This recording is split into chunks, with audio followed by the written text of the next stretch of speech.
ആക്രമിച്ച കേസിലെ പ്രതിക്ക് ജാമ്യം വാങ്ങി നൽകാൻ ഒത്തുകളിച്ച സർക്കാർ അഭിഭാഷക ടി ഗീന കുമാരിക്കെതിരെയാണ് സതീശൻ സർക്കാർ ഹൈക്കോടതിയിൽ ഹർജി നൽകുന്നത്.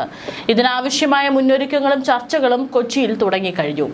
പിണറായി സർക്കാർ നിയമിച്ച പ്ലീഡർമാരും പബ്ലിക് പ്രോസിക്യൂട്ടർമാരും UDF സർക്കാരിന് നിരന്തരം പണി കൊടുക്കുമ്പോൾ നിയമമന്ത്രി കൂടിയായ മുഖ്യമന്ത്രിയും ആഭ്യന്തരമന്ത്രിയും കാഴ്ചക്കാരായി നോക്കി നിൽക്കേണ്ടി വരുന്ന സാഹചര്യത്തിലാണ് സർക്കാർ അതിശക്തമായി നീങ്ങുന്നത്.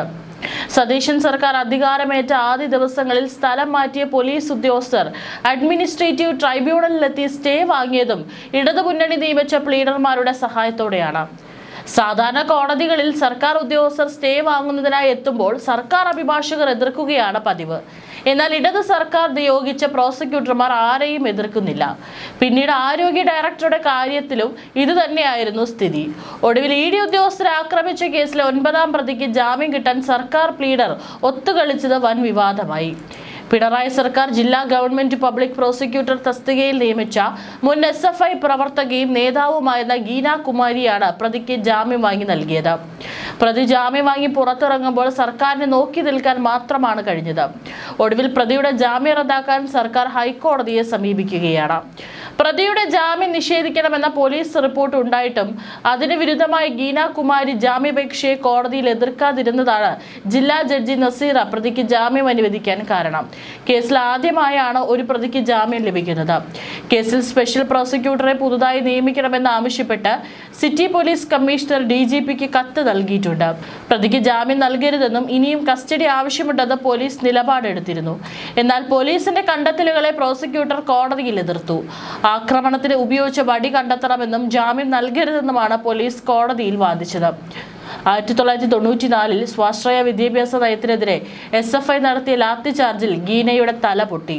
ഇതോടെയാണ് ഗീന കുമാരി വലിയ നേതാവായത്. ED ആക്രമിച്ച കേസിൽ ആദ്യമായി ഒരു പ്രതിക്ക് ജാമ്യം കിട്ടിയതിൽ പബ്ലിക് പ്രോസിക്യൂട്ടറുടെ വീഴ്ച സംബന്ധിച്ച് വിവാദം പുകയുകയാണ്. 9ാം പ്രതി ഹരീഷ് കുമാറിന് ജാമ്യം നൽകാതിരിക്കാൻ 13 കാരണങ്ങൾ ചൂണ്ടിക്കാട്ടി പോലീസ് 18-ന് തന്നെ റിപ്പോർട്ട് നൽകിയിരുന്നു. എന്നാൽ റിപ്പോർട്ട് കൈമാറിയ പ്രോസിക്യൂട്ടർ ഗീന കുമാരി ജാമ്യത്തെ എതിർത്തിരുന്നില്ല. പ്രതിയെ ഇനി കസ്റ്റഡിയിൽ വേണ്ടെന്നും നിലപാടെടുത്തു. തുടർന്ന് 24 കോടതി പ്രതിക്ക് ജാമ്യം അനുവദിക്കുകയായിരുന്നു. ഇതിനിടയിൽ ഒരിക്കൽ പോലും അന്വേഷണ ഉദ്യോഗസ്ഥരെ പ്രോസിക്യൂട്ടർ ബന്ധപ്പെട്ടില്ല. കേസ് ഡയറി അടക്കമുള്ള രേഖകൾ പ്രോസിക്യൂട്ടർ ആവശ്യപ്പെട്ടതുമില്ല. ജാമ്യ ഹർജിയിൽ വാദം കേൾക്കുന്ന ദിവസം പോലും പോലീസിനെ അറിയിച്ചില്ലെന്നും ആക്ഷേപമുണ്ട്. ഹരീഷ് മറ്റു പ്രതികളുമായി ചേർന്ന് ED ഉദ്യോഗസ്ഥരുടെ കാർ ആക്രമിച്ചപ്പോൾ ചില്ല് തകർന്ന ഡ്രൈവർ ശ്യാം രാജിന്റെ കണ്ണിന് ഗുരുതര പരിക്കേറ്റുവെന്ന് ജാമ്യത്തെ എതിർത്ത് പോലീസ് നൽകിയ റിപ്പോർട്ടിൽ പറഞ്ഞിരുന്നു. ED ഉദ്യോഗസ്ഥരെ കൊലപ്പെടുത്തുക എന്ന ഉദ്ദേശം പ്രതികൾക്കുണ്ടായിരുന്നുവെന്നും പോലീസ് വ്യക്തമാക്കിയിട്ടുണ്ട്. CRPF ഉദ്യോഗസ്ഥരെ കാറിൽ നിന്ന് പുറത്തിറങ്ങാൻ അനുവദിക്കാതെ തടഞ്ഞു. പ്രതികൾ കൃത്യത്തിന് ഉപയോഗിച്ച ആയുധങ്ങളും ഗ്ലാസ് അടിച്ചു തകർത്ത കമ്പും കണ്ടെത്തേണ്ടതുണ്ടെന്നും പോലീസ് റിപ്പോർട്ടിൽ പറഞ്ഞിട്ടുണ്ട്. കൂട്ടുപ്രതികളെ തിരിച്ചറിഞ്ഞ് അറസ്റ്റ് ചെയ്യാനുണ്ട്. പ്രതി പോലീസ് ഉദ്യോഗസ്ഥരെ ആക്രമിച്ചു പരിക്കേൽപ്പിച്ചിരുന്നുവെന്നും പോലീസ് പറയുന്നു. ജാമ്യം കിട്ടിയാൽ പ്രതി സമാന രീതിയിലുള്ള അക്രമ സമരങ്ങൾക്ക് നേതൃത്വം നൽകും. സാക്ഷികളുടെ മൊഴിയെടുക്കാനും ഗൂഢാലോചന അന്വേഷിക്കാനുമുണ്ട്. മറ്റു പ്രതികളുമായി ചേർന്ന് തെളിവ് നശിപ്പിക്കാനും സാക്ഷികളെ ഭീഷണിപ്പെടുത്താനും ഒളിവിൽ പോകാനും ഇടയുണ്ടെന്നും അതിനാൽ ജാമ്യ ഹർജി നിരസിക്കണമെന്നുമാണ് പോലീസ് റിപ്പോർട്ടിൽ ആവശ്യപ്പെട്ടത്. എന്നാൽ ഇതൊന്നും പരിഗണിക്കാതെയാണ് പ്രതിയെ ഇനി കസ്റ്റഡിയിൽ ആവശ്യമില്ലെന്ന് പ്രോസിക്യൂട്ടർ കോടതിയിൽ വാദിച്ചത്. അതിനിടെ ഇത് സംബന്ധിച്ച മുഴുവൻ രേഖകളുമായി തിങ്കളാഴ്ച ഹാജരാകാൻ അന്വേഷണ ഉദ്യോഗസ്ഥന് director general of prosecution T Asif Ali നിർദ്ദേശം നൽകി. പ്രോസിക്യൂട്ടർ ഗീന കുമാരിക്കെതിരെ പോലീസ് കമ്മീഷണർ DGPക്ക് പരാതി നൽകിയിരുന്നു.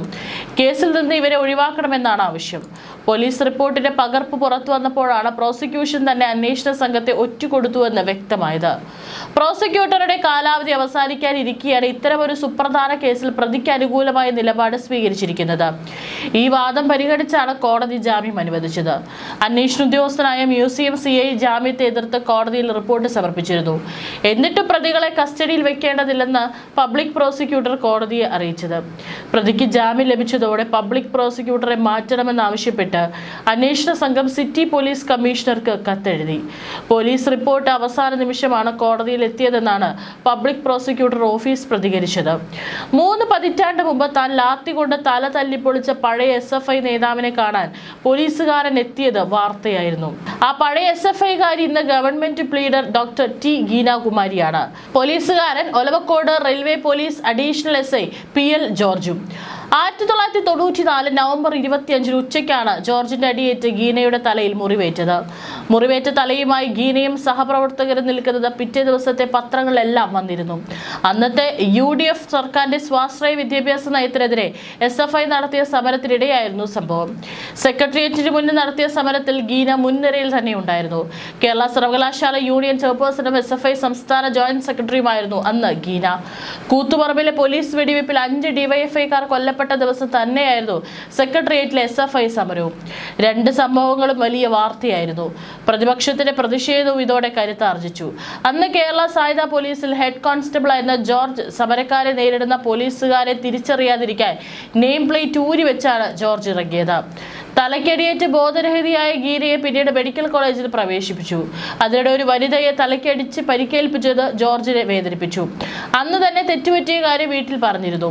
30 വർഷമുള്ളിലുള്ള നീറ്റിൽ തുറന്ന് പ്രകടിപ്പിച്ച് കുറ്റമേറ്റു പറയാനാണ് കഴിഞ്ഞ ദിവസം ഗീനയെ നേരിൽ കാണാൻ എത്തിയത്. ഗീനയും ആദ്യമായിട്ടായിരുന്നു ജോർജിനെ നേരിൽ കാണുന്നത്. പോലീസ് അസോസിയേഷൻ നേതാവായ CT ബാബുരാജുമൊത്താണ് ജോർജ് ഗീനയെ കണ്ടത്. ആ സംഭവത്തിന് ശേഷം ഇന്നേ വരെ ലാത്തി കൈകൊണ്ട് തൊട്ടിട്ടില്ലെന്നും ജോർജ് പറയുന്നു. പെട്ടെന്നൊരു പ്രകോപനത്തിൽ ചെയ്തൊരു പാപത്തിൽ പശ്ചാത്തപിച്ച് സമാധാനത്തോടെ അടുത്ത വർഷം ജൂലൈയിൽ സർവീസിൽ നിന്ന് വിരമിക്കുമെന്നും ജോർജ് പറഞ്ഞു. അതേസമയം ജോർജിന്റെ പ്രവൃത്തിയിൽ പ്രശ്നമൊന്നും ഇല്ലെന്നായിരുന്നു ഗീനാകുമാരിയുടെ മറുപടി.